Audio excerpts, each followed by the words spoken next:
your weekend. Is there something a teacher has said to you in high school that for some reason still rings in your head? Yeah. Okay, so like I was in grade 3 and we had to do a drawing of, and at the time, let me think. Yes, at the time I was in a school in Lenasia, which is predominantly Indian at that time. Now it's more mixed, right? So there weren't too many black people, there weren't too many other. It was mostly Indian. So I was in an Indian school at the time, and we had to draw a lady with a braid. So if you've watched or if you're familiar with Indian weddings and celebrations, the ladies do a braid and then they adorn their hair with flowers and, you know, all of that stuff.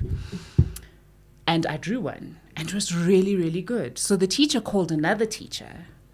And I remember, I don't know why that is so vivid in my head, but I remember them standing on the other side of my desk and they were looking at all the other drawings, and they eventually came to my desk, and my class teacher, I even remember her name, but I won't say it now. I don't think she's around anymore. But she said she's not very bright, but she's really creative.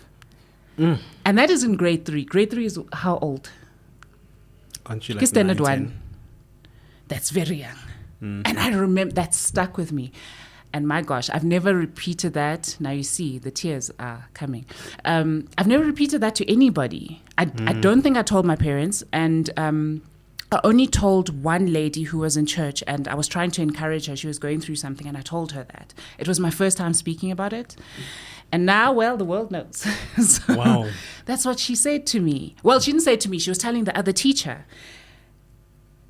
And yes, creative, hi. But how do you... Yep. And I'm not. Like, to tell the truth, I don't want to be getting MBAs and whatever. I don't think that's where I want to go.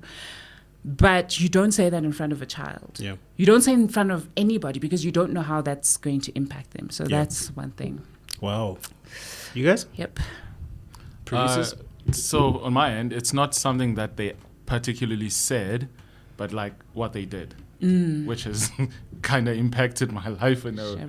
So like I was born left-handed, and then in what you call preschool, my teacher would like tie my left hand and force me to do writing and drawing. I thought that was an old school thing. I heard that used to happen like I'm way. old. We are in the same group. Tembele, you aren't old, please. But yeah, like basically they tied my left hand, and now I'm ambidextrous. Yeah. I didn't know that the way the questions framed was going to prompt these answers. I was afraid of asking this I hate you because I knew it's lady. like it's going to pull something out that I think could be funny, but also maybe if you're watching could be a bit healing. Because I think one thing that we can all connect with is that we've had that one teacher that said something and you don't know why. That just it's still in your head. Mbali, do you have something? You just sail through life. Your teacher's like, it's all right. Nah. My teacher told me I'm not gonna make it. That's all. But that's bad, though. Yeah. Okay, at the time, did you have anything in mind that you would like to become one day or see yourself as becoming one day? Nah. So it really didn't phase you because at the time it Yeah. didn't really matter. Yeah. But the fact that you still remember it right now It's my business. says a lot. When I thought about this question, I can remember an English teacher saying something. I can't remember what the words were. I think in my head, I remember, "Are you dumb?" I don't know if that's the word she said though. And ironically, even though in that moment it brought me to tears, ironically, the rest of my school career, my favorite subjects became math and English. English because just how I love to play with words and write and whatever else. And then only like in high school, there was like an English teacher who saw the way I like to create with words. She kind of fueled the flames. Like, "Oh no, don't stop writing. Yeah. Like, guys, listen to that man's poem. That he's in grade 9 writing like that. Why are you writing like that at grade 9? And that just kept me going.